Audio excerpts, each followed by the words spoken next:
Sabia que Portugal chegou a ter a sua capital sediada literalmente no meio do Oceano Atlântico? Que algures no interior do país, uma comunidade judaica se manteve incógnita durante séculos? E qual o segredo da resistência lusitana contra o poderoso exército romano? Estas são as histórias que não vêm nos livros de história. Os segredos que o tempo guardou a sete chaves. As pessoas e os episódios que compõem o ADN de um país. Este é o Portugal Desconhecido.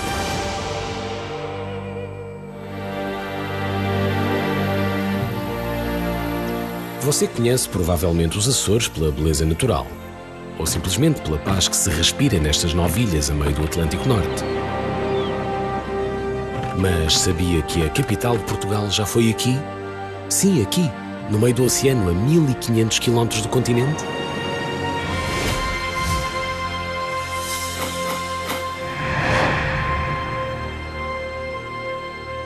Mas Angra ter se tornado capital do reino foi absolutamente inesperado. Portugal tinha caído em mãos espanholas depois de Alcácer Quibir. Como o rei Dom Sebastião desaparecera sem descendência, surgiram 2 netos de Dom Manuel com pretensões ao trono. António, prior do Crato, era português, mas de origem bastarda. Filipe II era rei de Espanha, mas tinha dinheiro e exércitos. Depois de comprar a nobreza portuguesa e vencer facilmente Dom António na Batalha de Alcântara, todo Portugal se rendeu à Espanha. Todo, senhor narrador? Não.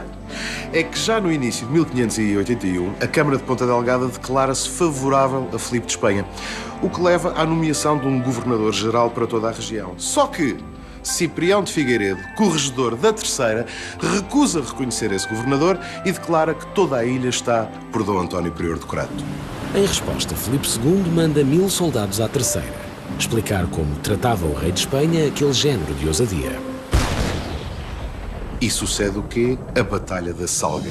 Uma batalha épica, liderada por uma senhora chamada Brianda Pereira, que vem a tornar-se uma lenda, e Brianda Pereira, com o apoio de 32 populares, recebe os espanhóis com o seguinte comitê: gado bovino solto.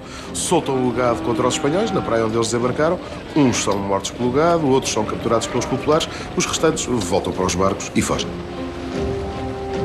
Dom António foi então para Angra, nomeou a capital, reinou a partir de lá até à vingança de Filipe II.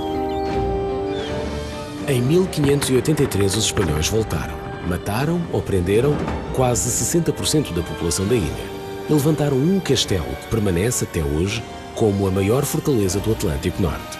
Mas durante 2 anos, e antes de sucumbir a 60 de dominação espanhola, Portugal só foi Portugal livre e soberano ali. Mas Angra ainda seria capital do reino mais uma vez. 2 séculos e meio depois, Portugal estava à beira de nova viragem histórica. Dom Miguel tinha quebrado o acordo que fizera com o irmão Dom Pedro e reinstaurara o absolutismo em Portugal. No entanto, em Angra sucede um pequeno golpe de Estado. Na noite de 22 de junho de 1828, o batalhão de caçadores número 5, que guarnecia a fortaleza de São João Batista, reage à aclamação de Dom Miguel como prendendo o capitão-general e o governador do castelo. De seguida, constitui-se o governo interino, o que torna a Terceira o único bastião liberal do país. Dom Pedro vem então para Angra, que era onde se tinham refugiado grande parte dos liberais que tentavam fugir a Dom Miguel, nomeadamente pessoas célebres como Almeida Garré ou Alexandre Herculano. Nomeia Angra capital do reino, pelo decreto de 15 de março de 1830, e é aí que organiza as tropas que partiriam para o norte mais tarde, onde alcançariam em 1834 a vitória de Dom Pedro IV e dos liberais. Em memória de Dom Pedro IV, os angrenses ergueram um obelisco justamente chamado Memória. Almeida Garré e Dona Maria II acrescentaram-lhe ao nome o de heroísmo. E no brasão dos Açores ficou como divisa a frase que certo dia Ciprião de Figueiredo, o corregedor de uma pequena ilha no Atlântico, escreveu ao todo-poderoso Filipe II. Antes morrer livres que em paz sujeitos.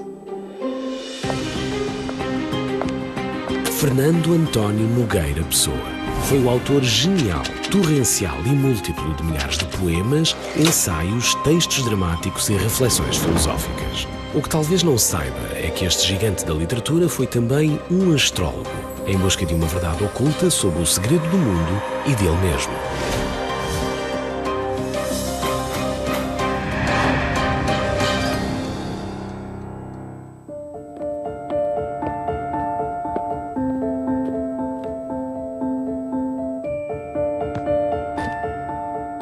Fernando Pessoa era um excelente astrólogo. Tinha ascendente escorpião.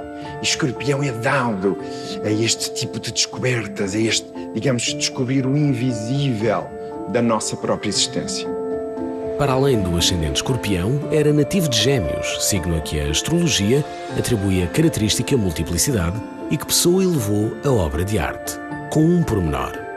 O signo ascendente de cada um dos 4 principais personagens da família, era Fernando Pessoa, Alberto Queiro, Álvaro de Campos e Ricardo Reis, todos eles tinham o seu horóscopo, mas o ascendente pertencia a cada um dos 4 elementos. E isto não era ao acaso, porque quem consegue dentro de si reunir os 4 elementos tem capacidade de subir aos céus. Mas nada foi ao acaso.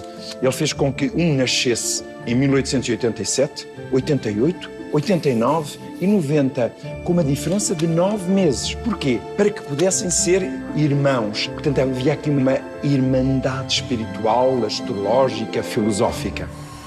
As primeiras referências datam de 1908, quando tinha apenas 20 anos. 7 anos mais tarde escreve Alan Leo, autor do manual A Thousand and One Notable Nativities, identificando-se como um estudante de astrologia. Centenas de cartas extraordinariamente rigorosas, cartas astrológicas, sobretudo pessoas célebres. Por exemplo, sobre Napoleão, Fernando Pessoa fez imensos cálculos e imensos horóscopos. O trabalho astrológico pode ter estado sempre lá, como um lado lunar do literário. Não é raro encontrar no verso de um poema a listagem das características de um planeta. A certa altura, Fernando Pessoa tentou inventar novas teorias astrológicas. Porquê? Ele sabia tanto da astrologia que se permitiu dar ao luxo de não, eu vou criar uma nova teoria astrológica, uma nova forma de fazer vaticínios astrológicos. E quem era o autor?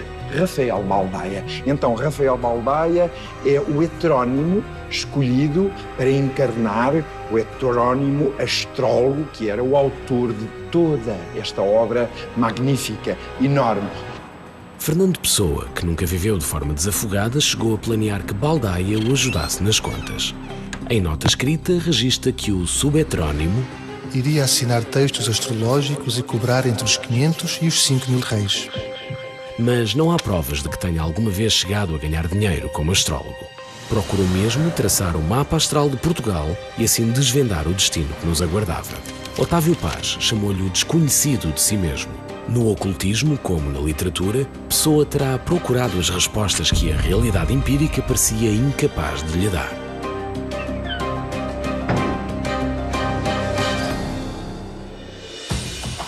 Você sabe que Portugal foi campeão europeu de futebol e campeão europeu de futsal.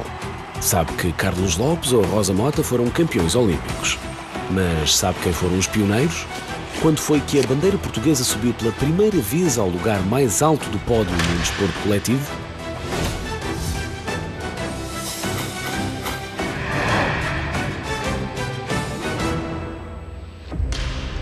Um ringue de 40 por 20 metros, 2 pequenas balizas, um par de patins, um stick e uma pequena bola de madeira.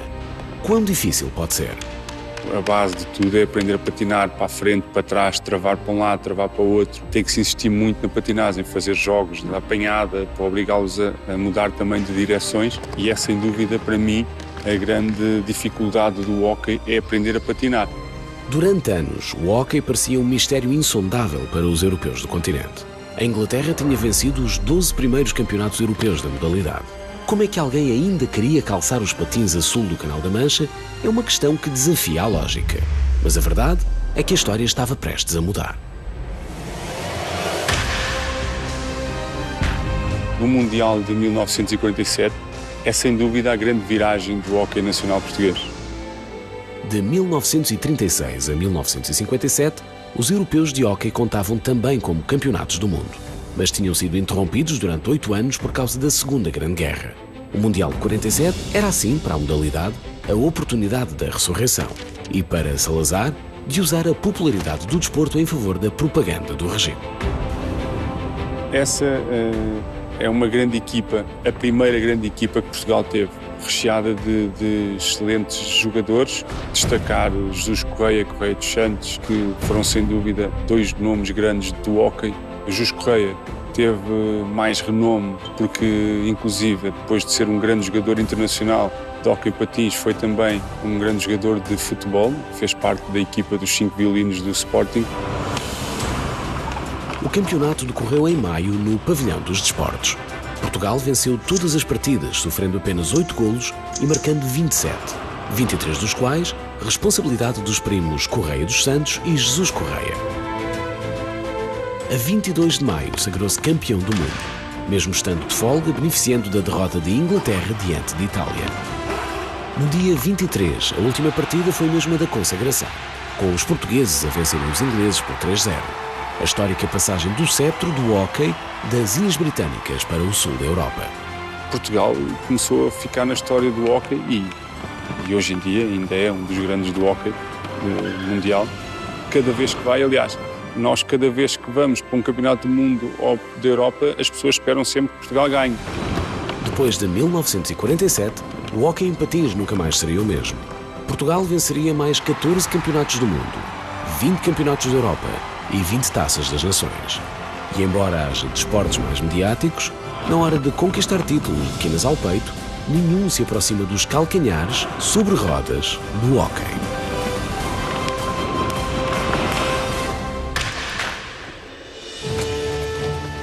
Os romanos chegam à Península Ibérica no ano 218 a.C. e conquistam o sul do território com relativa facilidade. Mas quando cruzam o Tejo rumo ao norte, tudo passa a ser mais difícil. Os donos daquelas terras não estão dispostos a ser dominados e vendem cara à derrota. Sabe por que razão os lusitanos conseguiram resistir durante tanto tempo ao poder militar de Roma?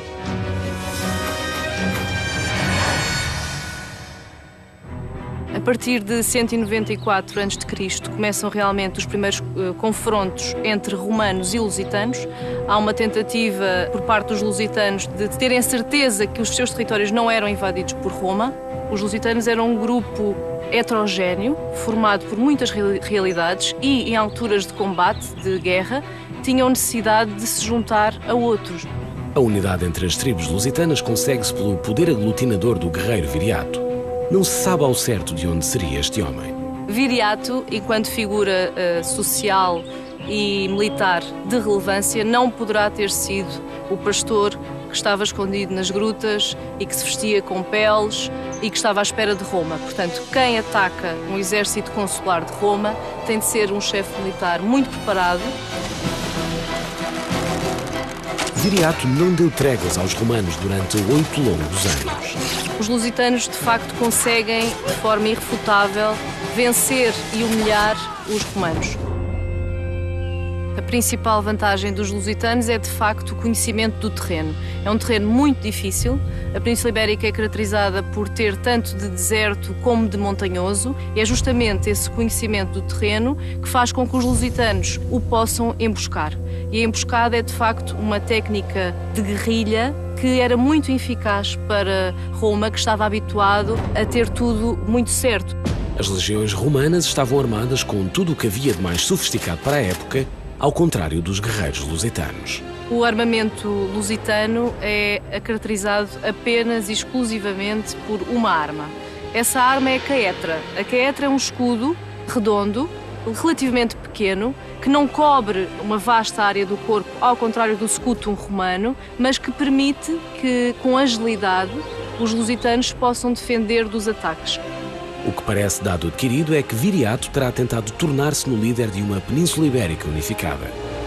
Houve períodos de guerra, houve períodos de paz, houve até períodos de negociação. E foi num desses períodos que se desenhou o início do fim do líder lusitano. E em 139 a.C., Roma sente a necessidade de pôr um ponto final numa situação que estava de facto a humilhá-los. Roma não paga a traidores, mas teve de pagar. Mas a teimosia, resiliência e capacidade guerreira dos lusitanos ainda hoje fascinam os historiadores. E sobre Viriato ainda está quase tudo por contar.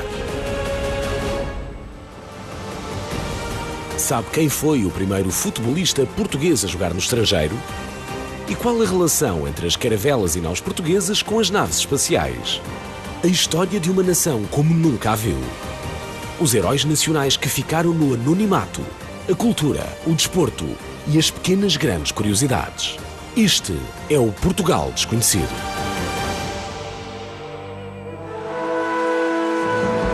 Nomes maiores do futebol luso, nomes incontornáveis do futebol mundial. Todos eles brilharam em clubes portugueses, todos eles brilharam também em clubes estrangeiros. Mas sabe qual o primeiro futebolista nacional a jogar fora de portas?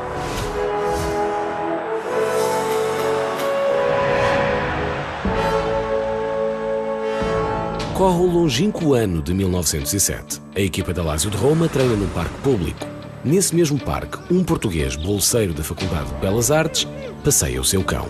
Houve um dia em que a bola, por acidente, lhe foi parar aos pés e ele dominou-a com tal mestria que os jogadores da Lazio ficaram admirados e convidaram-no para entrar em campo. A verdade é que ele entrou e durante 2 anos nunca mais saiu e até foi nomeado no último ano como capitão de equipa.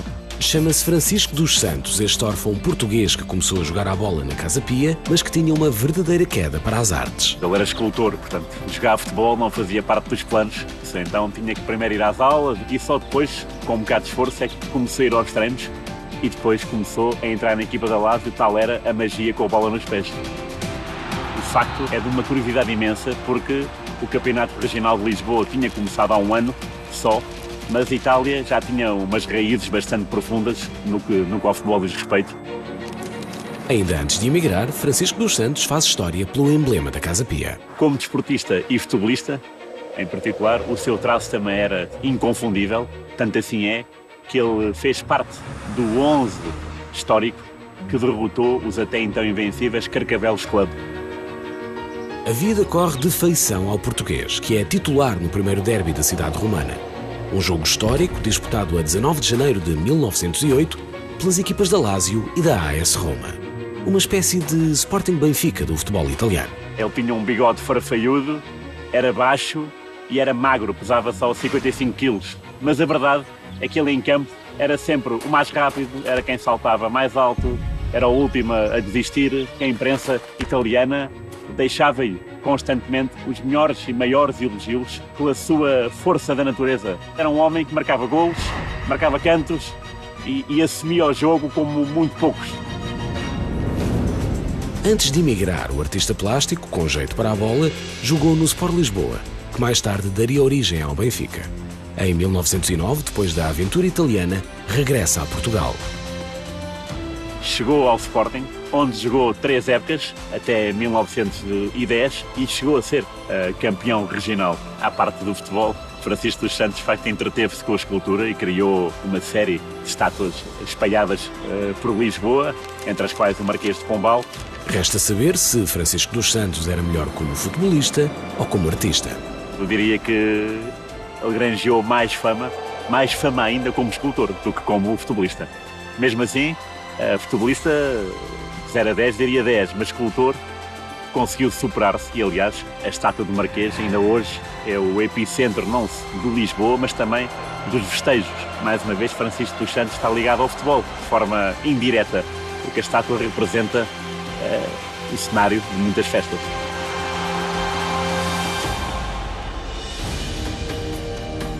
Nos dias que correm, falar em Troia é falar em praia. Mas nem sempre foi assim. Estas ruínas testemunham o passado escondido da península. Um passado que poucos conhecem. Sabia que Troia era o principal complexo de salga de peixe do Império Romano?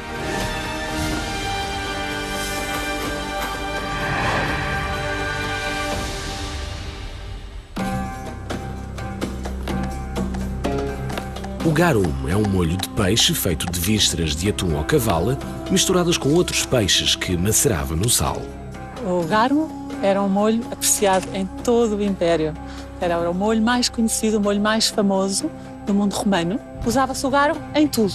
Nas investigações que aqui fizemos nos últimos 12 anos, chegámos à conclusão que Troia é o maior centro de produção de salgas de peixe do mundo romano. A restinga de areia que hoje separa o estuário do Sado do Oceano Atlântico era provavelmente um cordão de ilhas durante o Império Romano. Pensamos que Troia era a ilha de Ácala, citada pelo escritor latino Aviano, no século IV. A razão porque eles terão vindo para Troia construir estas grandes unidades fabris será talvez por causa da acessibilidade. Os barcos de pesca podiam trazer aqui o peixe, das salinas também de barco podiam trazer o sal e tinham aqui um grande espaço onde facilmente podiam chegar até às fábricas. Neste local estão identificadas 27 oficinas de salga, 80 tanques inteiros e 180 tanques visíveis, muitos deles de tamanho bastante significativo. Nós calculamos que esteja apenas cavado 10 ou 15% deste sítio. Temos aí vastas dunas de areia que escondem ainda vestígios romanos. As mais antigas referências às ruínas datam do século XVI. A primeira escavação de que há notícia teve lugar no século XVIII, por ordem da então futura rainha Dona Maria I. Troia é conhecida desde o século XVI, não devido às escavações que só começaram mais tarde, mas devido à erosão marinha. Portanto, lá do estuário, as marés são altíssimas e vão levando areia e vão expondo as estruturas romanas. Da Troia romana sobram casas, termas, estruturas hidráulicas, necrópoles, um mausoléu e uma basílica paleocristã. Muito mais estará ainda debaixo de terra. Sabemos que este sítio foi ocupado pelo menos durante 400 anos. Temos, por exemplo, um contexto de fundação ou de construção de uma oficina de salga que nos remete para a época de Tibério, na primeira metade do século I, que é o nosso contexto estudado mais antigo. Temos, por exemplo, contextos de abandono das oficinas de salga de meados do século V, que nos fazem pensar que a produção de salgas durou até essa altura. Troia, nesta península, passado e presente, vivem lado a lado.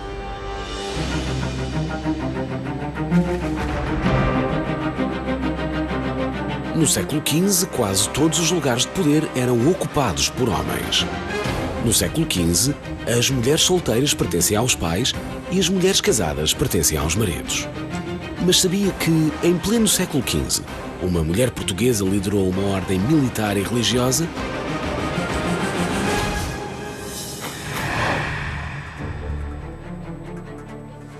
A Ordem de Cristo foi criada em 1319 pelo rei Dom Dinis.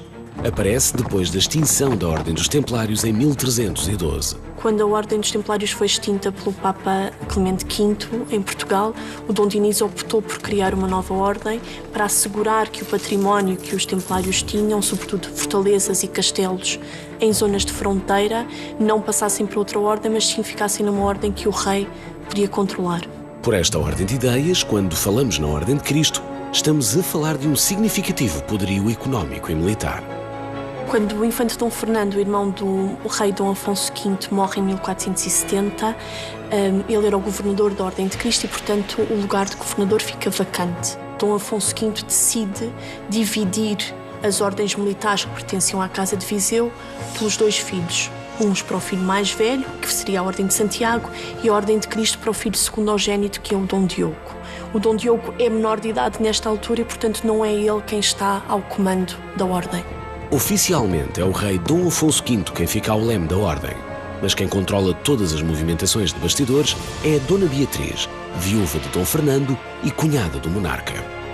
Quando o marido dela morre, a infanta Dona Beatriz fica à frente de um património que incluía quase um terço do Reino de Portugal, mas também os arquipélagos da Madeira, dos Açores e de Cabo Verde. Estamos a falar de uma mulher poderosa e ambiciosa. Dirige a Ordem de Cristo na sombra, mas isso não lhe chega. Em 1475, a infanta Dona Beatriz é nomeada governadora da Ordem de Cristo, oficialmente pelo Papa. É muito interessante esta nomeação.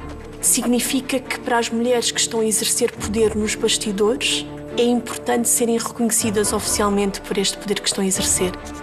Ao leme da Ordem de Cristo, tratou sempre de salvaguardar o património da Ordem, que era, simultaneamente, o património dos seus filhos.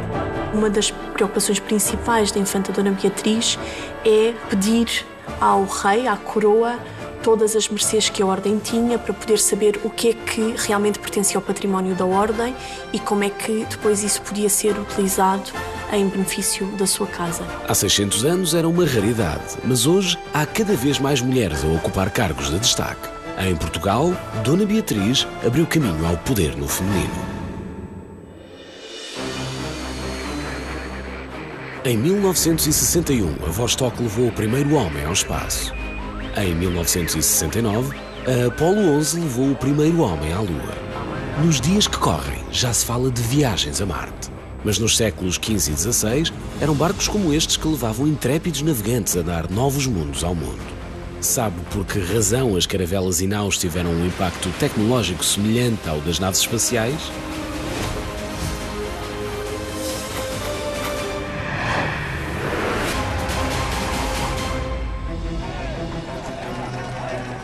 Em 21 de agosto de 1415, as tropas de Dom João I conquistam a cidade de Ceuta, no norte da África, dando início à época dos descobrimentos portugueses. Na verdade, o que nós temos é um Portugal que, na Idade Média, faz a charneira entre o mundo mediterrâneo e o mundo da Europa setentrional e que depois se dirige até ao Mediterrâneo, que na altura acaba por ser praticamente o centro do mundo, não é? E, portanto, é normal que Portugal, estando num sítio de passagem, em que o regime de ventos muitas vezes obrigava a que esses navios tivessem que permanecer nos portos portugueses durante algum tempo, basicamente disponíveis para serem observados e até copiados por carpinteiros navais portugueses. Portanto, essa posição estratégica foi fundamental. No século XV, navegar em mar aberto era talvez mais arriscado do que partir hoje à conquista do espaço sideral. Quando o homem foi para o espaço, tinha uma quantidade de informação gigantesca sobre como é que era realmente o espaço. E quando os portugueses se aventuraram pelo Atlântico Sul abaixo, o desconhecimento era absoluto. O que vai acontecer é que Portugal vai inovar inventando novas rotas.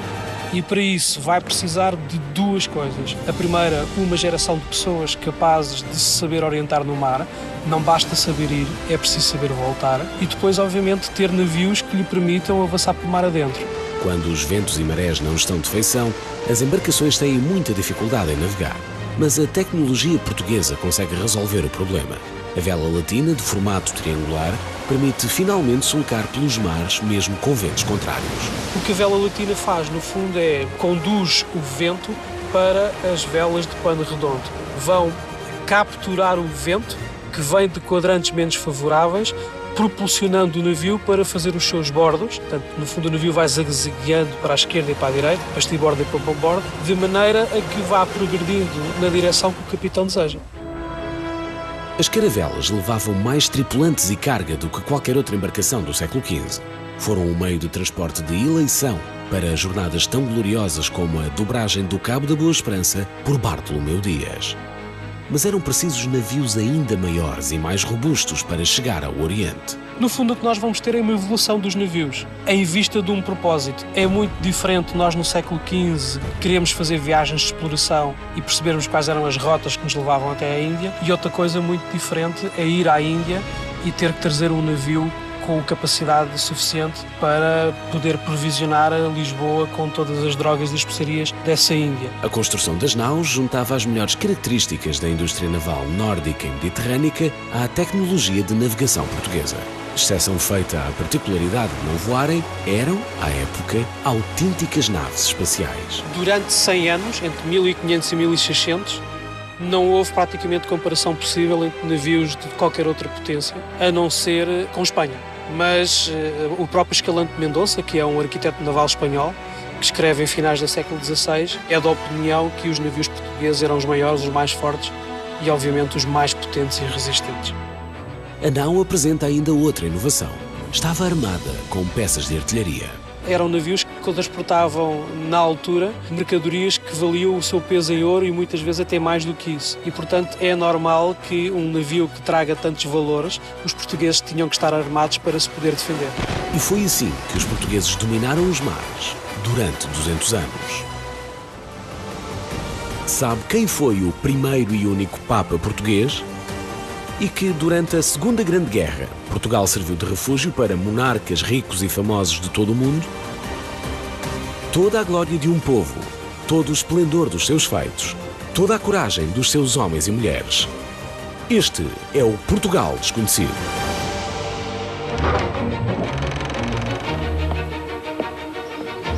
Ele é o Bispo de Roma e o máximo representante de Deus na Terra. Ao longo dos séculos, aqueles que foram escolhidos para a tarefa suplantaram reis e imperadores em poder, decretaram a guerra e a paz, a salvação ou perdição de milhões de almas. Mas houve, em plena Idade Média, e contra tudo o que era hábito, um Papa português.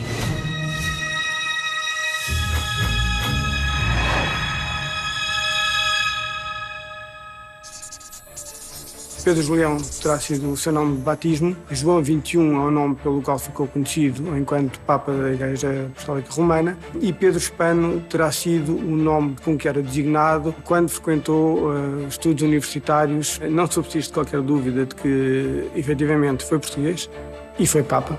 Não sabemos se nasceu em Lisboa. Sabemos que a família teve os meios para o colocar na escola da Sé Lisboeta, que estudou Medicina e Teologia em França e que, anos depois, era professor de Medicina na Universidade de Siena. Em 1274, em Lyon, foi nomeado cardeal-bispo e tornou-se médico pessoal do Papa Gregório X. Não precisava de, um dia, chegar ele próprio a Papa para ser um dos homens mais cultos, viajados e respeitados do seu tempo. Foi autor de numerosas obras de medicina, obras de filosofia, inclusive alguns tratados de alquimia. Uma particularidade bastante grande é que foi dos primeiros, se não o primeiro autor a colocar a epilepsia como uma doença. Em 1276, uma inesperada sequência de mortes atira-o para o trono de Pedro. Gregório X morre em janeiro, Inocente V, 5 meses depois. Adriano V não resiste mais do que 39 dias. Em setembro, os cardeais reúnem para o terceiro conclave em menos de 9 meses. O colégio acabou por ser formado por 9 pessoas. Essas 9 pessoas eram provenientes, sobretudo, de 2 origens, facção francesa e uma facção italiana. É, portanto, de admitir que ele possa ter aparecido, Pedro Spano, como uma terceira via, como uma forma de resolver um impasse que estava criado. Mas qualquer força misteriosa parecia insistir em perseguir os sucessores de Pedro. João XXI esteve 8 meses em funções. Procurou sanar os conflitos entre nações, lutou pela reunificação das igrejas de Roma e Constantinopla e foi intransigente com os reis que desafiavam a autoridade da igreja. Morreu em maio de 1277, vítima de uma derrocada no Palácio Papal de Viterbo. As causas da morte foram essas, mas as razões, essas permanecem ocultas. Há algumas teorias baseadas numa visão menos positiva do Papa atribuem castigo divino, ao passo que outras atribuem a um mero acidente. Para quem achar que foi um Papa fugaz, registre-se que Dante lhe concedeu honras de presença na Divina Comédia.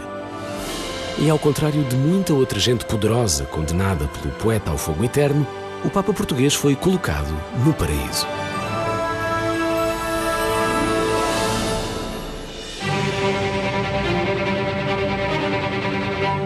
Em poucos lugares se sente tanto a presença da fé como num convento. É quase físico. A atmosfera de silêncio e oração que enche os claustros e corredores. Mas isso não impede um ou outro momento mais terreno. Afinal, os conventos são lugares privilegiados para a espiritualidade, mas também para a doçaria.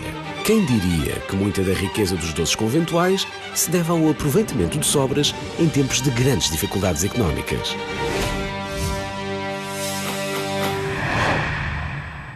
O Brasil foi muito importante por causa da cana-do-açúcar, não é? Era um ingrediente raro. É como nós hoje oferecermos um diamante. A doçaria em Portugal foi durante muito tempo de inspiração árabe. Era dominada pela farinha e pelo mel, como ainda hoje no Magrebe.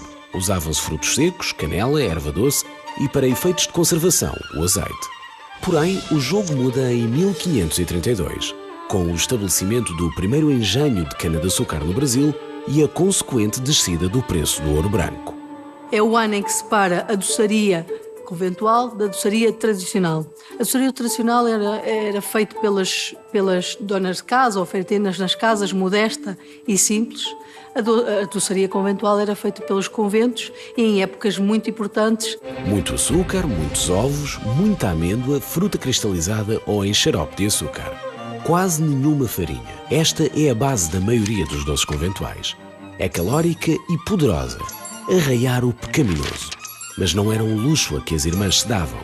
Era o passe de magia de conseguirem fazer arte com o muito pouco que tinham. Há um ditado muito antigo e que certamente vem dessa altura ou muito antes, que é: a necessidade aguça o engenho. É mais fácil sermos criativos com pouco do que com muito. Na base de toda a doçaria conventual está um determinado ponto de açúcar. Não por gludice, mas porque ajudava a conservar os ingredientes. Quanto ao uso das gemas, também poderá ter uma explicação curiosa. Era a forma de aproveitar o que sobrava do ovo. numa época em que só a clara parecia preciosa. As claras serviam para ajudar a engomar as roupas masculinas dos padres e era também para o vinho, para o uso do vinho, para ajudar a fazer a clarificação ou clarificar o próprio vinho. Também o uso da fruta era sobretudo uma gestão racional dos recursos. Antes que se estragasse, cristalizavam-na ou faziam-na em doce ou compota. Assim nasceram as peradas, as pessegadas, a famosa nabada do mosteiro de Semide ou a não menos célebre marmelada branca de Odivelas. Temos o famoso pão de rala, que foi criado no convento do Calvário, em Évora, onde as clarissas tinham muito pouco, era um convento muito pobre. E então queriam oferecer algo muito especial ao rei Dom Sebastião e usaram aquilo que tinham: água, azeitonas, açúcar e pão ralo, que é um pão ralado de uma massa grossa.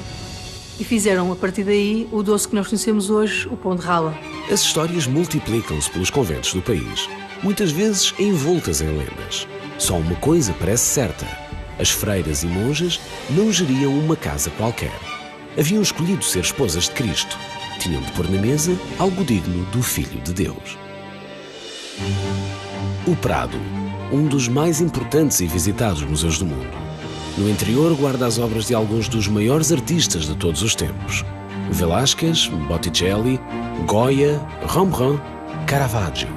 É uma verdadeira arca do tesouro da humanidade. Sabia que o seu grande impulsionador foi uma portuguesa?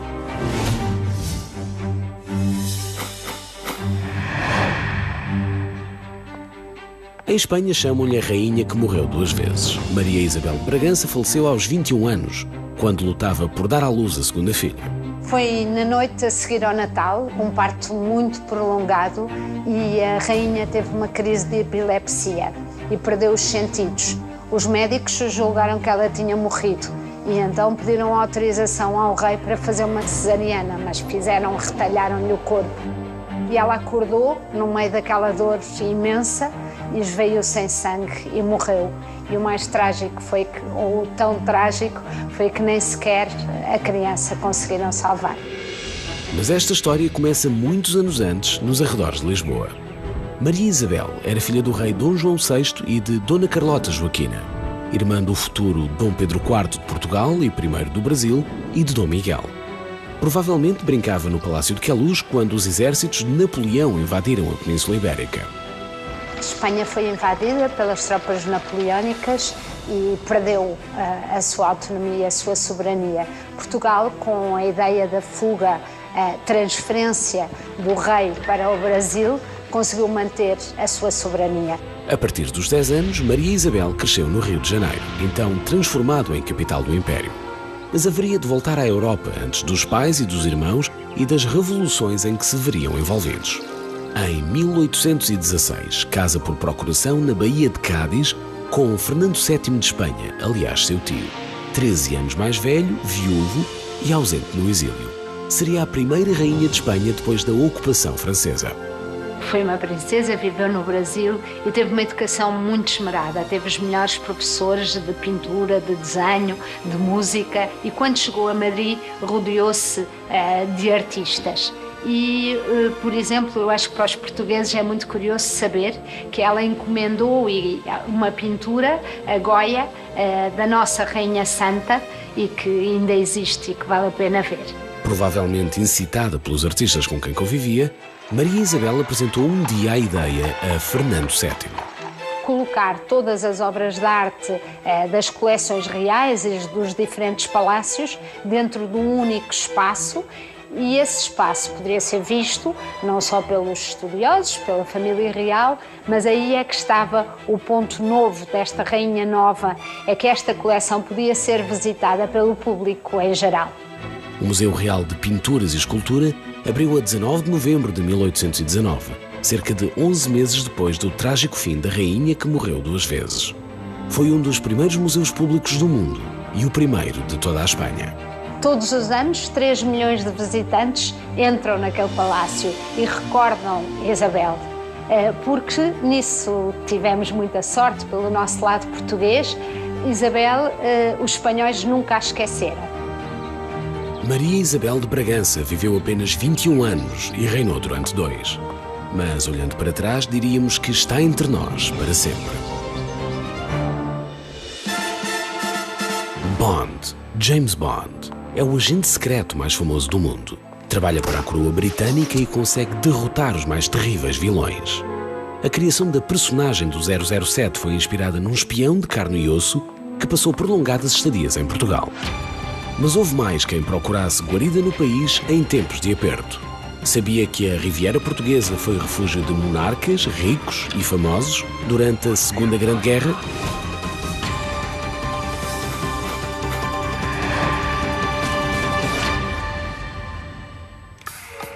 Ian Fleming e Graham Greene, que depois da guerra se viriam a consagrar como escritores, passaram por hotéis na zona de Estoril durante o conflito mais letal de todos os tempos. Na altura, eram agentes secretos. Ian Fleming inspira-se num espião jugoslavo chamado Popov.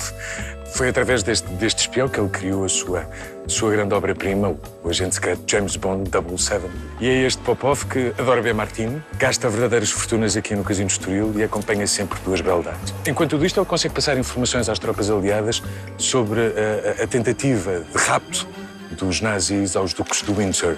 Entre junho e outubro de 1940, os duques de Windsor permaneceram em casa de um banqueiro português em Cascais. O plano dos alemães era raptar os duques de Windsor, mas felizmente, e na verdade a 2 de agosto de 1940, eles acabaram por embarcar no Excalibur rumo às Bahamas, tal como pretendia Winston Churchill.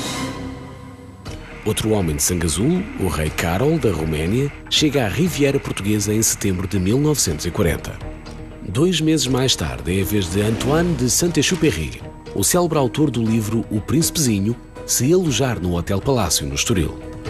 Estiveram ainda o milionário Charles Guggenheim, a futura primeira-ministra da Índia, Indira Nehru, o economista John Maynard Keynes e uma famosa agente dupla. Esta agente dupla chamava-se Elvira de la Fuente Chaudoir, que trabalhava com o nome de Dorette para os alemães e de Bronx para as tropas aliadas. E ela teve um papel fundamental naquilo que mais tarde havia por ser conhecido como o Dia D. A missão desta mulher era escrever a um banco a pedir uma transferência bancária que denunciasse, por código, o local exato do desembarque das forças aliadas em França. A cada quantia correspondia um local. 80 libras significavam que a ação aconteceria na costa norte de França, 50 libras remetiam para o Golfo da Biscaia e 10 libras para os Balcãs.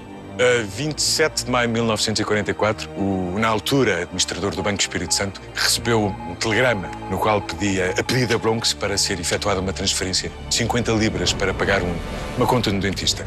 Esta mensagem chegou rapidamente às tropas nazis, que assim julgaram que iria acontecer o desembarque das tropas aliadas no Golfo da Biscaia, quando nós sabemos, na verdade, o que aconteceu é que esse desembarque ocorreu na Normandia, provocando assim uma derrota esmagadora às tropas nazis. A Alemanha nunca mais recupera deste revés. A vitória aliada aproxima-se. O Dia D, que marca o princípio do fim da Segunda Grande Guerra, também passa pela Riviera Portuguesa.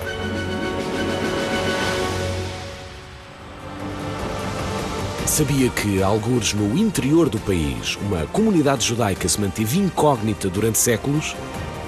E que Portugal já teve a moeda mais importante do mundo? Todas as histórias até hoje na penumbra. Todas as personagens a quem nunca se fez justiça. Este é o Portugal Desconhecido. Ele punha e depunha reis. Decidia que reinos eram ou não legítimos e soberanos. Criava ordens militares que eram verdadeiros exércitos ao seu serviço. E extinguia-os se tornavam demasiado poderosos. No século XIII, o Papa era todo o poder espiritual e todo o poder temporal. Mas sabia que um rei português o ousou enfrentar e venceu?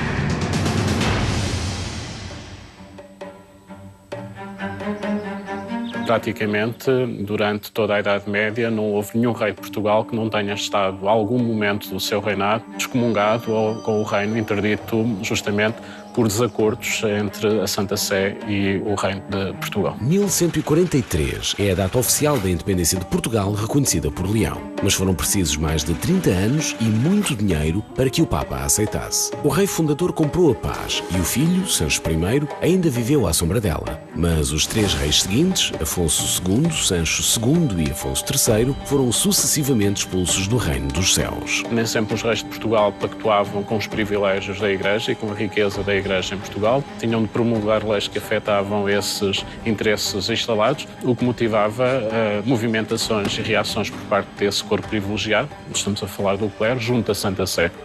Só ao sexto rei o ambiente serenou, mérito de um monarca especial, Dom Dinis, e de sua mulher, a futura rainha Santa Isabel. Mas rapidamente um acontecimento inesperado veio pôr em perigo essa paz tão precária. Contra tudo o que faria prever, Clemente V decreta a súbita extinção dos Templários. A Ordem do Templo tornou-se muito poderosa e muito rica, ameaçando também os interesses de outros grandes senhores, em particular o rei de França, Filipe IV, que congeminou uma maneira de tentar abater este poder desta ordem militar, o que veio a ser conseguido. Outrora temidos e prestigiados, os Cavaleiros do Templo eram agora perseguidos por toda a Europa. Quem diria que, no distante extremo ocidental, alguém abriria uma porta para os salvar? Interessava ao rei de Portugal que o património da Ordem se mantivesse intacto no reino e ao serviço da coroa, contrariando, neste caso abertamente, as disposições do Papa Clemente V entre 1312 e 1314. Os Templários tinham em Portugal muitas terras, castelos, rendas e tesouros. Se o rei aceitasse a ordem do Papa, todo esse património seria perdido para a Igreja ou para a Ordem do Hospital. Mas Dom Dinis tem uma ideia que lhe permite ganhar tempo. Organiza um tribunal, um inquérito, que vai tentar julgar em Portugal o processo contra esses templários. Este processo conclui que os templários em Portugal nunca tinham agido contra a coroa e contra os interesses do Reino de Portugal. O processo só fica concluído no papado de João XXII, figura mais dialogante do que o antecessor. Sob o argumento de que Portugal precisava de se defender dos muçulmanos do norte de África, o primeiro Papa de Avinhão oficializou em 1319 a criação da Ordem da Cavalaria de Nosso Senhor Jesus Cristo. O que o Dom Dinis protagoniza é uma ação política de grande inteligência do ponto de vista de salvaguardar, primeiro que tudo, os interesses da nação, os interesses da sua coroa, mais do que os interesses externos da Igreja nesse tempo e de outras monarquias. A Ordem de Cristo era uma nova ordem estritamente portuguesa, mas recebia os bens dos Templários, todos os cavaleiros do Templo que quiseram vestir o novo hábito e uma cruz que não deixava dúvidas acerca de quem a inspirava. Esta é Lisboa como a conhecemos hoje, capital portuguesa, cidade das 7 colinas. Mas quando a Península Ibérica se chamava Al-Andalus e era dominada por muçulmanos, o cenário que agora vemos tinha um aspecto bem diferente. Sabe quais as influências árabes que ainda hoje perduram na geografia da cidade?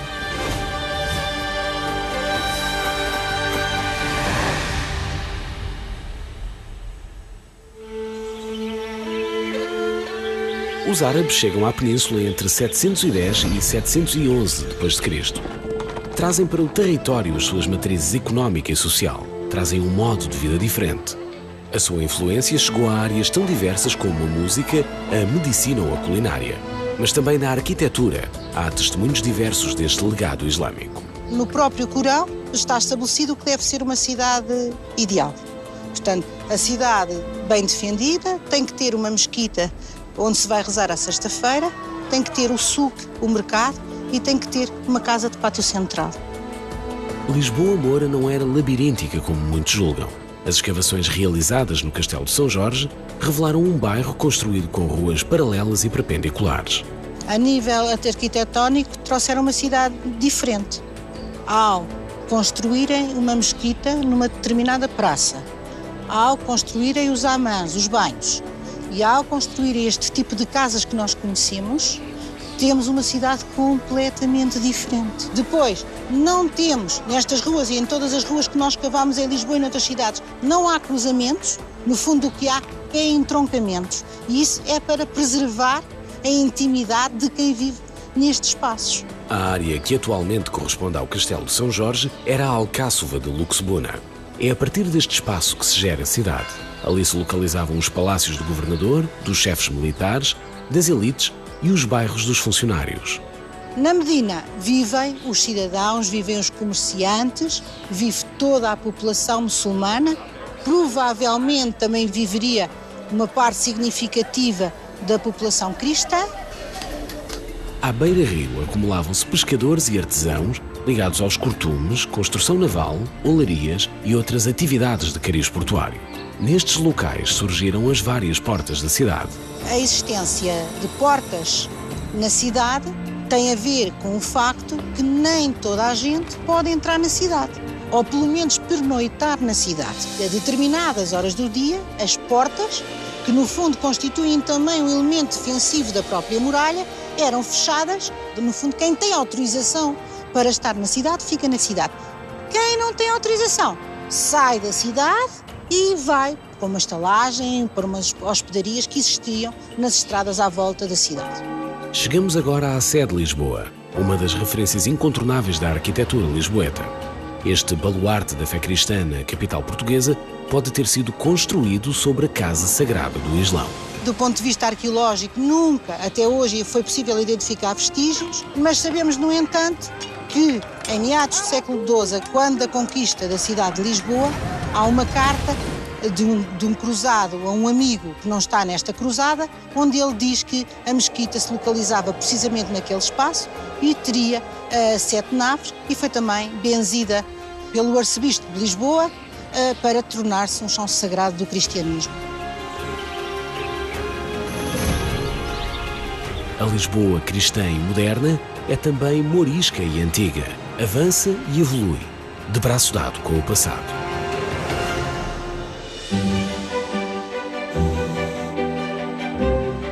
A filigrana portuguesa é tradição, é passado, mas é também presente.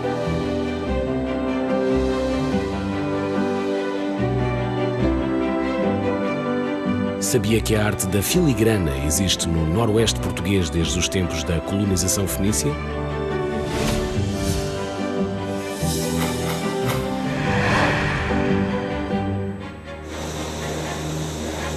A filigrana é uma técnica utilizada em muitíssimas culturas. Crê-se que ela tenha começado na Mesopotâmia e que foi trazida pelos fenícios para o território que hoje é Portugal. Ela já está presente em muitas peças icónicas da ourivesaria arcaica portuguesa de Idade do Ferro. A matéria-prima era abundante acima do Rio Douro. Os fenícios trabalharam metal nobre na região e é através da sua influência que as técnicas da filigrana e do granulado são introduzidas localmente, dando origem a peças excepcionais. Brincos, arrecadas, argolas, cruzes e relicários são algumas das peças executadas com recurso a esta técnica. Mas a mais emblemática é, sem dúvida, o coração. O coração foi conotado com a religião, foi conotado com o amor romântico, foi conotado com a cidade de Viana do Castelo, e é uma peça que teve uma grande utilização e um grande, quase que amor. As mulheres têm um amor por essa peça. Ao longo do século XX, as peças de filigrana foram deixando de ser adornos do cotidiano para se transformarem em ornamentação ligada ao uso do traje popular. A relação com o metal nobre, com o ouro, sempre foi muito forte no norte de Portugal. Por isso, possuir ornamentos em ouro e mostrá-los publicamente era importante, porque não só era um adorno, mas era também uma forma de mostrar que se possuía dinheiro, que se tinha subido na vida, que se tinha conseguido chegar aonde se queria. Por outro lado, era também ter qualquer coisa de que se podia servir num momento de dificuldade. A ideia que sustentou a expansão da filigrana foi a de fazer mais com menos. Criar peças de grande ostentação com pequenas quantidades de ouro. Cada fio usado nesta arte pode ter até 10% da espessura de 1 milímetro. Depois do fio estar feito ou estar preparado para ser trabalhado, a execução de uma peça de filigrana começa pela elaboração da estrutura, que é a forma exterior, e por algumas peças interiores onde se vai ancorar o enchimento. E este enchimento é feito com 2 fios muito finos, torcidos, batidos e espalmados. E é feito sempre com movimentos circulares, com formas tradicionais. Hoje, o ouro ainda marca o ritmo da vida de algumas cidades, como Viana do Castelo. Mas a técnica, a arte, essas têm tradição milenar.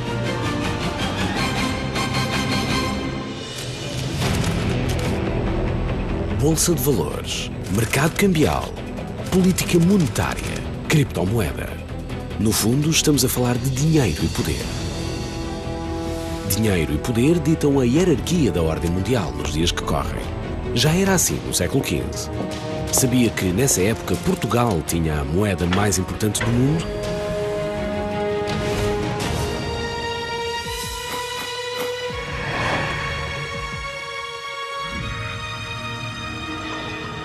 Estamos em finais do século XV. Vasco da Gama acaba de regressar da primeira viagem à Índia. Dom Manuel I quer dizer ao mundo que Portugal é uma potência à escala global. Escreve cartas, envia embaixadores, mas precisa de algo com mais impacto. A moeda é um dos mais importantes símbolos do prestígio de um reino e, portanto, os conselheiros provavelmente tê-lo-ão aconselhado a cunhar uma moeda que fosse sem igual em toda a Europa. Em finais de 1499, surge então o português de ouro, uma moeda tão grande e tão pesada que impressiona os mercados do norte da Europa. Num instante, a divisa portuguesa espalha-se dos entrepostos da Flandres para o Báltico e até à Rússia. Nunca se tinha visto nada assim. O português era uma moeda que pesava cerca de 35 gramas de ouro praticamente puro e que tinha um diâmetro que oscilava entre os 35 e os 38 milímetros. Era uma das maiores e melhores moedas em circulação em toda a Europa da época. O português também se torna conhecido pelo seu design inovador e pelas suas legendas. Se nós olharmos para a moeda, provavelmente aquilo que mais nos surpreende é a extensão do texto que surge inscrito. Nesse texto nós podemos ver o título do rei, sobretudo o novo título que ele passa a usar depois de 1499, que é o Senhor da Conquista, Navegação e Comércio da Etiópia, Arábia, Pérsia e Índia. Do outro lado temos a Cruz de Cristo com a legenda In hoc signo vinces, que significa que com este sinal vencerás. A moeda de ouro criada por Dom Manuel I torna-se numa divisa global. O português passa a ser a unidade monetária de eleição para transações comerciais em toda a Europa do Norte. O português é cunhado aproximadamente entre 1499 e 1537. Depois volta a ser cunhado ainda mais algumas vezes, mas a última cunhagem ocorre em 1557. Depois disso, o que acontece é que os portugueses começam a ser mais escassos e então as cidades da Liga Hanseática e outros poderes começam a cunhar imitações, os chamados Portugalöser. Muitas destas moedas apresentam os símbolos heráldicos das respectivas cidades e reinos, mas no seu reverso aparece a Cruz da Ordem de Cristo portuguesa. Para além das inscrições que davam a entender o monarca, o governante ou a cidade que tinha cunhado, havia uma inscrição em particular. A inscrição que indicava que os Portugalöser tinham sido cunhados de acordo com o peso e a lei, ou seja, o teor de ouro da moeda de Portugal. Mais de 500 anos passados, esta simples moeda pode facilmente começar a ser licitada a partir dos 150 ou 160 mil euros no leilão. O português, a moeda mais desejada do século XV, ainda hoje se mantém imponente. Ainda hoje é cobiçada, um pouco por todo o mundo. Sabe qual a faceta nunca antes revelada da vida de Santo António? E qual foi a primeira batalha naval ao largo da costa portuguesa? Uma viagem por um país rico em narrativas inéditas. Uma viagem pelos segredos mais bem guardados da identidade de um povo. Este é o Portugal Desconhecido.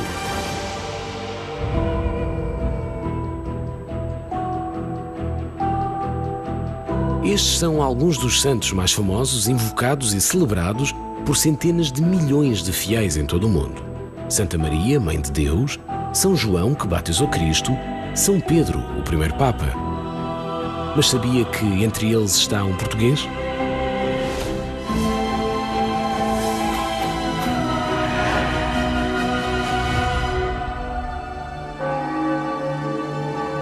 Dizem que os sinos de Lisboa tocaram sozinhos no preciso momento em que, em Itália, era anunciada a canonização.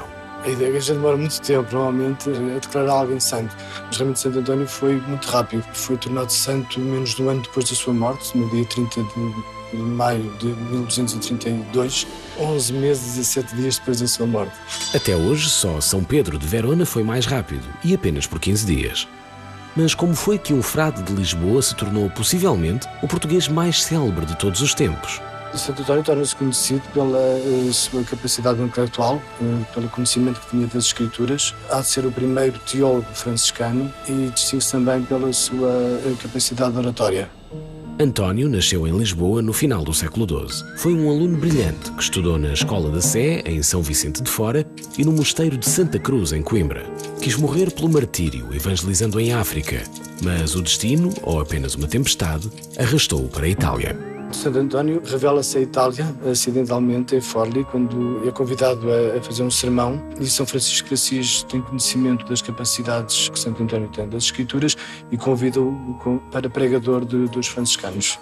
Francisco de Assis referiu-se a ele como o meu bispo. O Papa Gregório IX chamou-lhe Arca do Testamento. E Leão XIII, o santo de todo o mundo.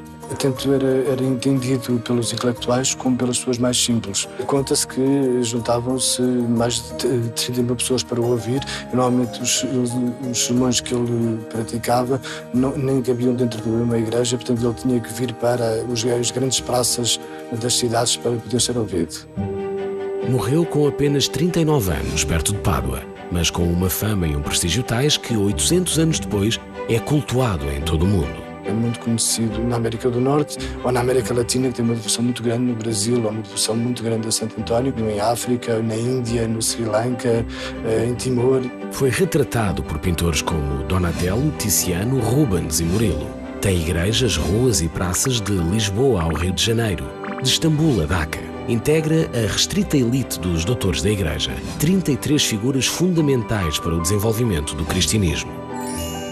Atualmente é muito conhecido como o padroeiro dos casamentos e o santo dos objetos perdidos. Mas ao longo dos anos ele vai adquirindo outros padroados e, portanto, ele é o santo dos animais, é o santo dos barqueiros, é o santo protetor das famílias, o protetor das casas. Como foi que um teólogo e pregador medieval se tornou numa estrela planetária é coisa que nem Santo António saberia explicar. Mas esse amor persiste e não dá sinais de abrandar. Mistérios da fé. Poucos lugares de Lisboa falam tanto da passagem do tempo como o Campo das Cebolas. A casa do filho do governador da Índia é hoje a sede da Fundação José Saramago. O terreiro do Paço Real deu lugar aos Ministérios da República. E dos hortícolas do antigo mercado da Ribeira Velha, que deram nome ao lugar, não resta o menor sinal. Mas, porventura, a transformação mais inesperada foi aquela que pôs peões, bicicletas, automóveis e até uma linha de metro a passar onde outrora passavam barcos.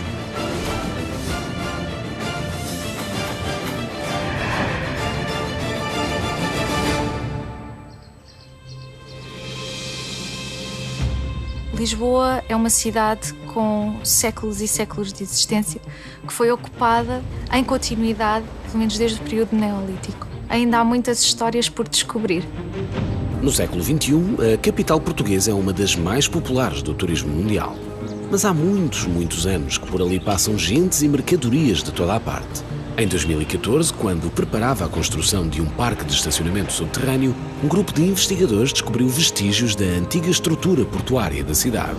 Descobriram-se imensos vestígios e descobriu-se também logo o início do Cais Pombalino e o percurso do Cais Pombalino. Para além de termos conseguido confirmar a existência de estruturas de cais muito mais antigas que datam pelo menos do século XVI.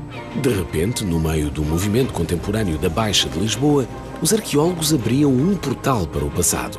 Temos muitas peças de produção local, como cerâmica comum, que é aquilo que nós temos em maior quantidade, mas temos também muitas peças de importação das rotas que nós tínhamos da Índia, da China, daquilo que é hoje em dia a Tailândia, o Sri Lanka, Birmânia. Dentre todas as peças que nós encontramos, acho que teria que escolher o relógio de sol em madeira, que é um relógio de pulso, que é uma peça fantástica e muito rara de se encontrar.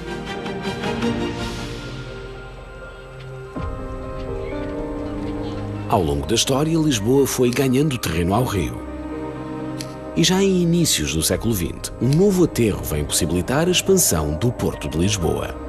O Cais Pombalino, o troço que foi identificado por nós, tinha no total 243 metros e 3 escadarias. A maior embarcação que nós temos data também do século XIX e tinha 23 metros de comprimento. É um barco tradicional do Tejo, de rio acima, que era utilizado para o transporte de mercadorias.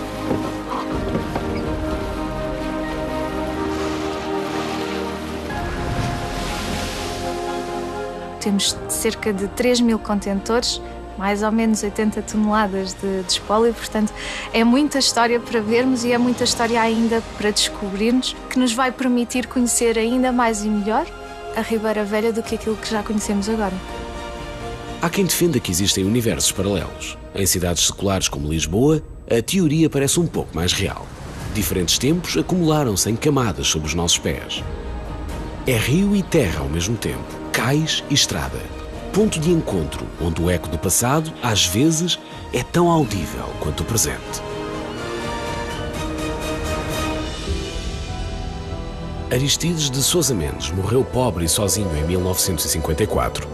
Demitido e aposentado compulsivamente e sem vencimento por Salazar, o seu crime foi o de ter ajudado milhares de judeus a escapar ao horror nazi. Na qualidade de cônsul-geral em Bordeaux e desobedecendo diretamente ao governo português, concedeu vistos a 30 mil refugiados, 10 mil dos quais judeus, salvando-os assim das câmaras de gás. É um herói português da Segunda Guerra, mas sabia que não foi o único?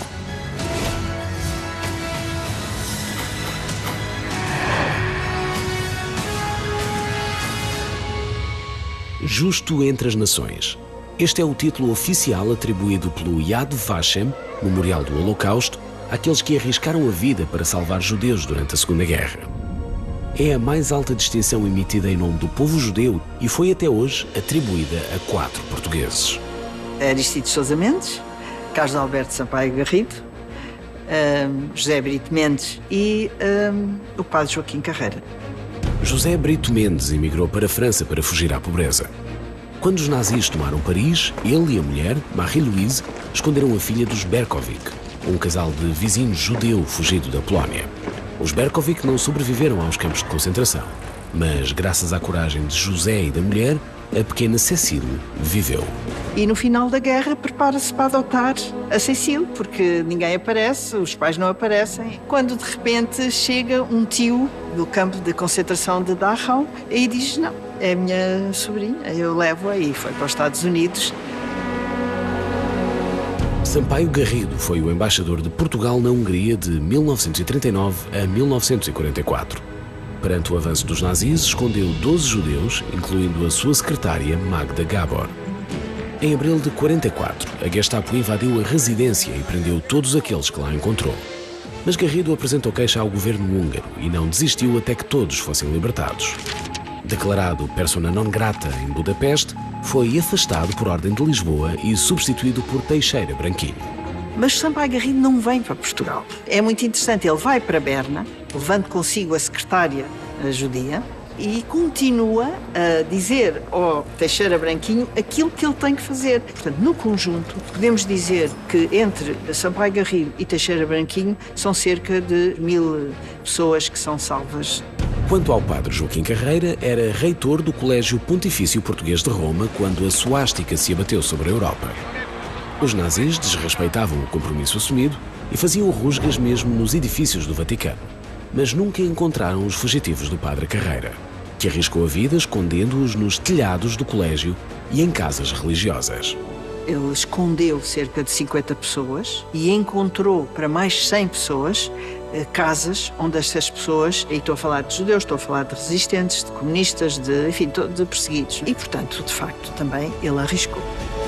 Joaquim Carreira, Sampaio Garrido, José Brito Mendes e Aristides de Sousa Mendes foram reconhecidos como justos entre as nações. Uns salvaram uma vida, outros milhares. Une-os o serem portugueses e a coragem de terem erguido o estandarte da humanidade em tempos de terror. Fragatas, corvetas, lanchas, submarinos e helicópteros. Hoje, a Marinha da República Portuguesa pode contar com equipamento de última geração.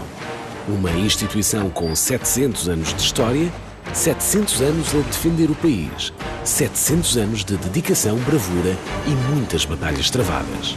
Já agora, sabe quando e onde decorreu a primeira batalha naval ao largo da costa portuguesa?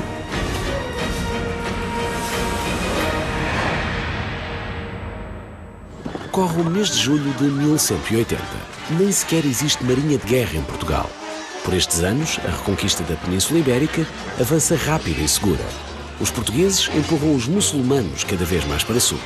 De facto, a Reconquista é um processo marcado por sucessos, por insucessos e por avanços e retrocessos da fronteira. No entanto, é preciso que nos lembremos que até às grandes ofensivas almohadas no início da década de 1190, esses retrocessos são muito pouco significativos e são sempre recuperados rapidamente. Dom Afonso Henriques sabe que, para ganhar a guerra, tem de enfraquecer o poder naval adversário. O plano é sabotar as rotas comerciais muçulmanas, neutralizar os seus navios de guerra e, ao mesmo tempo, patrulhar a costa e travar qualquer investida naval do inimigo. A Armada tinha a sua principal base de operações em Lisboa. Sabemos também que seria composta essencialmente esta Armada por galés, birremes, de uma vela latina, não sabemos em que quantidade. Sabemos também que teria cada galé uma estrutura de comando com caráter já semi-permanente. Os objetivos de um combate naval na Idade Média são essencialmente dois: capturar as embarcações inimigas ou afundá-las. Quando o objetivo é aniquilar o navio inimigo, geralmente isso faz-se provocando um rombo no casco do navio, geralmente ao nível da linha de água, um pouco abaixo da linha de água. Uma outra solução é enchê-lo de projéteis em chamas, materiais inflamáveis e literalmente esperar que arda. No entanto, quando o objetivo é capturar a galé, o que acontece é que a galé atacante procura ganhar uma posição de vantagem perpendicular à galé inimiga. Quando essa posição está ganha, procura-se avançar rapidamente e em força, de maneira a aferroar a embarcação inimiga, prendendo-a assim. A partir do momento em que tem início a abordagem, aquilo que é uma batalha naval acaba por se converter numa autêntica batalha terrestre, com as forças a combater da mesma forma como combatem numa qualquer batalha campal. É este o cenário que uma frota de barcos portugueses se prepara para enfrentar em meados de julho de 1180. O confronto terá então tido lugar entre o dia 15 ou 20 de julho, não há certezas a esse respeito, mas ter-se-á dado junto ao Cabo Espichel.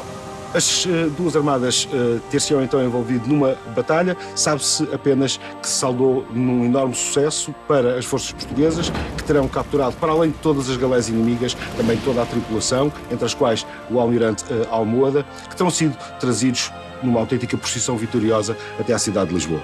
Do meu ponto de vista, esta batalha é o primeiro grande momento de afirmação da Marinha de Guerra Portuguesa. Oficialmente, a Marinha de Guerra Portuguesa nasce apenas a 1 de fevereiro de 1317. Mas o ano de 1180, que a história havia de guardar, assinala a primeira grande prova marítima desta nação de homens de mar. Sabia que a Primeira Guerra Mundial esteve às portas de Lisboa? E que, algures no interior do país, uma comunidade judaica se manteve incógnita durante séculos? Os segredos mais bem guardados, os episódios mais enigmáticos. Este é o Portugal Desconhecido.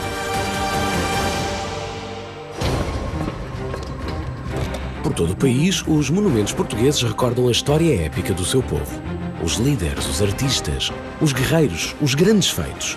Mas rinocerontes? Por que é que há rinocerontes representados em dois dos mais importantes monumentos nacionais?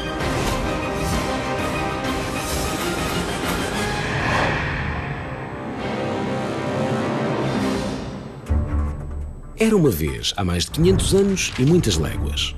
Em 1514, o governador das Índias Portuguesas, Afonso de Albuquerque, queria construir uma fortaleza em Dio.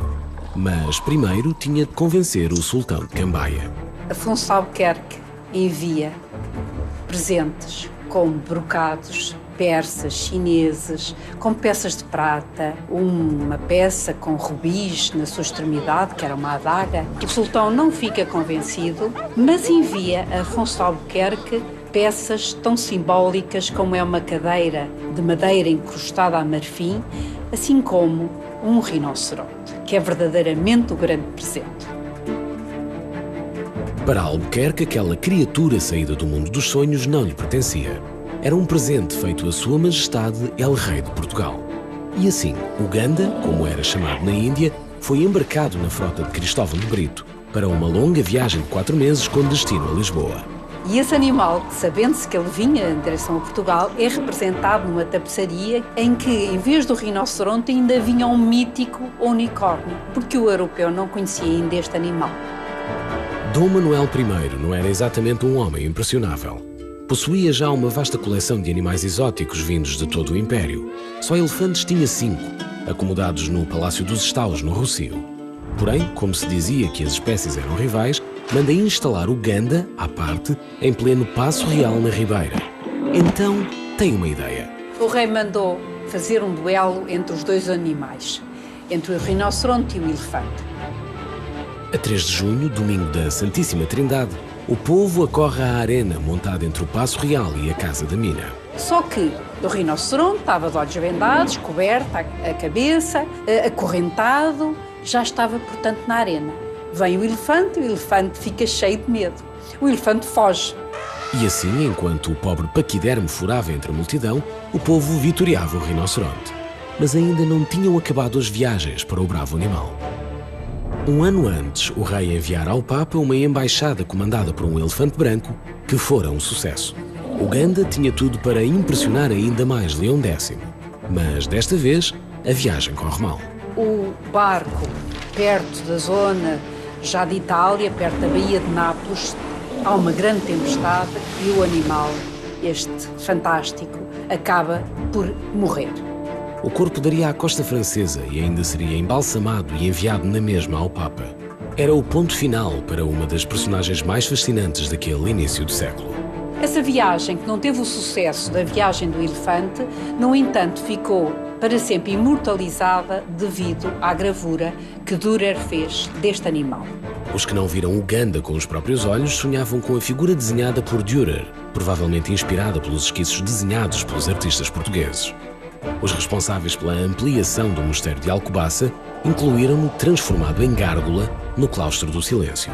E em Lisboa, o arquiteto Francisco de Arruda, que iniciara por aqueles dias a construção da Torre de Belém, não teve como não acrescentar ao projeto aquela criatura de outros mundos que, numa manhã fantástica, ali desembarcou.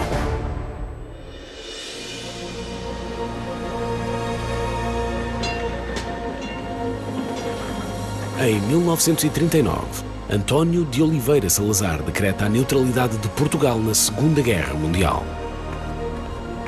Longe do conflito, Lisboa é um oásis de paz e tranquilidade. Sem tropas a marchar nas ruas, ao contrário da maioria das cidades europeias, torna-se um local perfeito para conspirações e jogos de bastidores. Sabia que Lisboa foi um ninho de espiões durante a Segunda Grande Guerra?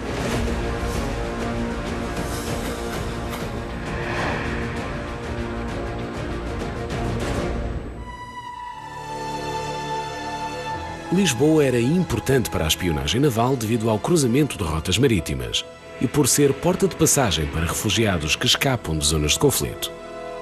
As esplanadas e bares de hotéis do Rossio e Avenida estavam pejados de espiões. O hotel onde estamos, Avenida Palace, o Largo dos Restauradores, era sobretudo frequentado pelos espiões alemães. Aliás, há um corredor, uma passagem no quarto andar que vai dar diretamente ao cais da estação do Rossio, que era onde chegavam na altura os comboios, passavam diretamente através dessa passagem para o quarto andar, nem sequer chegavam a vir cá abaixo para fazer o check-in. No Avenida Palace esteve também Natalie Sergeyev, uma agente dupla de nacionalidade russa que estava do lado dos aliados. Graças ao seu charme, Natalie conseguiu denunciar um importante oficial alemão de seu nome Emil Kliman. A dada altura ela vem para Lisboa, penso que em 43, para se encontrar com o seu recrutador da Abwehr alemã. Vão os dois para a trafaria e ela resolve fazer uma série de fotografias. E para que ele não suspeitasse de qualquer coisa, ela deu-lhe os negativos.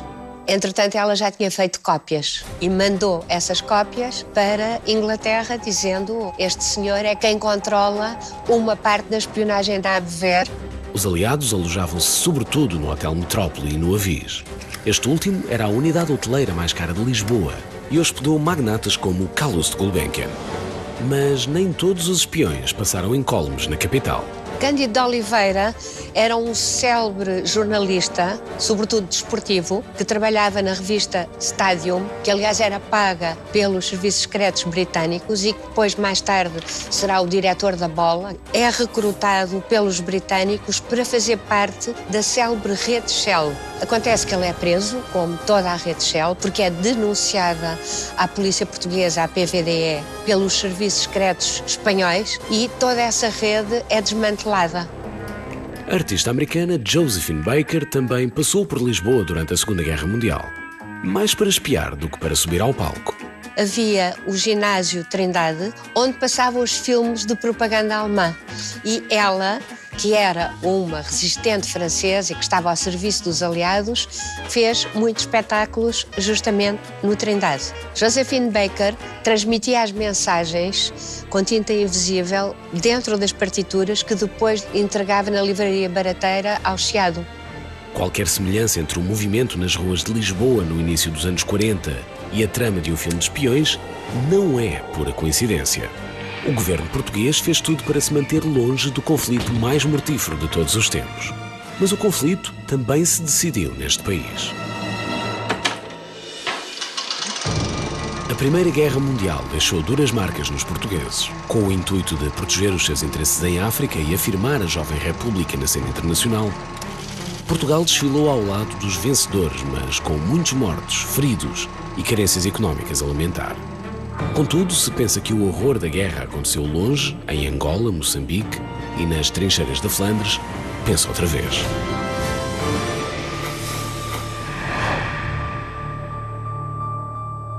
A 9 de março de 1916, a Alemanha declarou guerra a Portugal.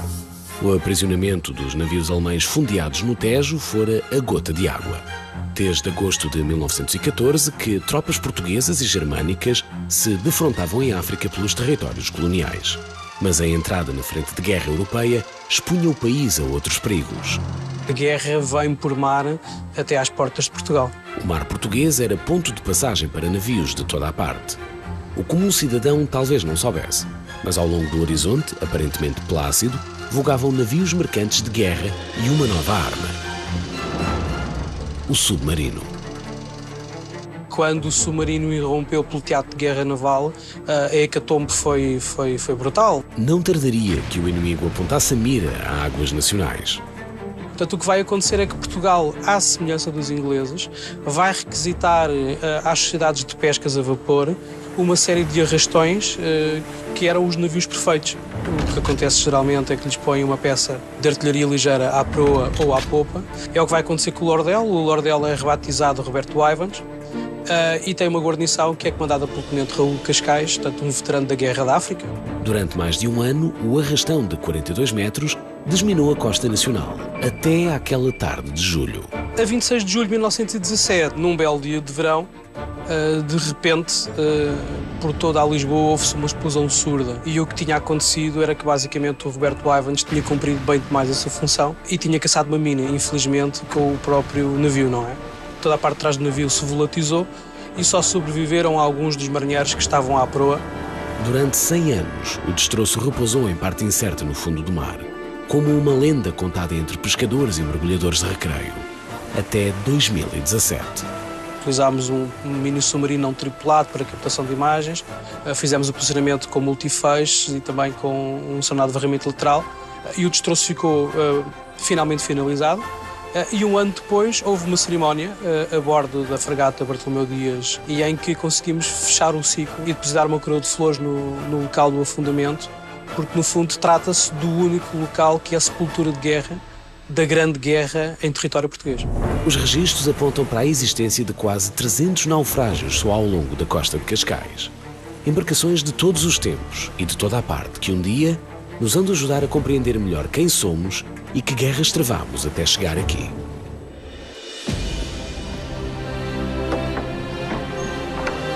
Em 1496, o rei Dom Manuel I ordena a expulsão de todos os judeus que não se quiseram converter ao catolicismo. Começam então a intolerância e as perseguições. Aqueles que conseguem escapar têm o exílio como única opção. Mas sabia que no interior do país há uma comunidade judaica que se conseguiu manter em segredo durante séculos?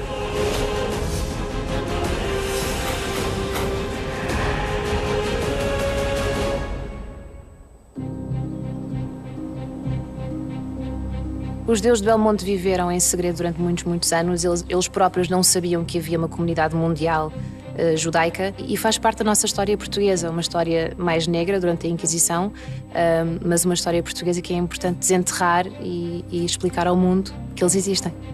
Chamam-se judeus sefarditas aos descendentes dos antigos judeus de Portugal e Espanha. Hoje, a comunidade judaica de Belmonte é a legítima herdeira dos sefarditas que não saíram do território. Esse segredo preservou-se porque começaram a praticar o judaísmo só em casa. E as próprias mães, que eram quem passava as tradições judaicas, não revelavam quem eram aos filhos até chegarem a uma certa idade, porque não queriam que eles inadvertidamente contassem aos outros que eram judeus e logo poderiam ser perseguidos. As pessoas foram-se casando entre elas, não permitiam que se casassem fora da comunidade que existia, e aqueles que casavam fora da comunidade, se fossem homens, eram completamente ostracizados. Se fossem mulheres, poderiam continuar a praticar as tradições judaicas dentro de casa, mas sem os maridos. No início do século XXI, havia em Belmonte cerca de 200 descendentes de cristãos novos. Como passaram a ser designados os judeus convertidos?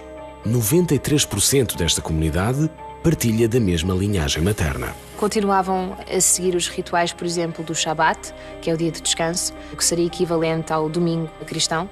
As rezas eram ditas na mesma, mas em português em vez de em hebraico. Era um bocado passar palavra a palavra pela família. E logo, ao longo das gerações, se calhar houve algumas alterações ao longo dos tempos, mas faziam aquilo que podiam para continuar com as tradições judaicas, sem terem grandes referências exteriores àquela comunidade secreta. Desenvolveram rezas que lhes permitiam ritualizar a fé, mesmo sem a existência de um rabi ou de uma sinagoga que os guiasse. As crianças tinham que ter maturidade suficiente para perceberem o porquê de manter as tradições em segredo. Se fossem muito novas, podiam, sem querer, denunciar a comunidade ou dizer em casa fazemos isto e fazemos aquilo, e logo as pessoas à volta dessa comunidade iriam perceber quem é que eram os judeus e logo, potencialmente, persegui-los. Ainda hoje, no local onde outrora ficava o bairro judeu, podem ver-se cruzes nas ombreiras das portas das pequenas casas térreas de granito. Permanece a dúvida se as cruzes serviam para fazer os católicos acreditarem que os judeus convertidos viviam fervorosamente a nova fé, ou se tinham antes como função identificar de forma cabal e indubitável as casas dos judeus. Como fomos perseguidos ao longo dos anos, antes da Inquisição e depois da Inquisição, eu acho que se criou uma certa união entre as pessoas. Mesmo que eu não conheça um judeu pessoalmente, se o conhecer noutro país qualquer, há logo uma afinidade. A coragem e a bravura dos judeus de Belmonte permitiu resgatar do esquecimento a herança judaica em Portugal. O segredo, com mais de 600 anos, guardado pelo povo desta pequena localidade, pode hoje ser contado em paz e sem receios.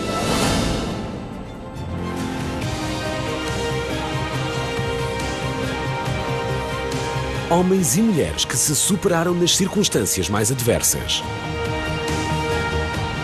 Guerras e batalhas de sangue, suor e glória.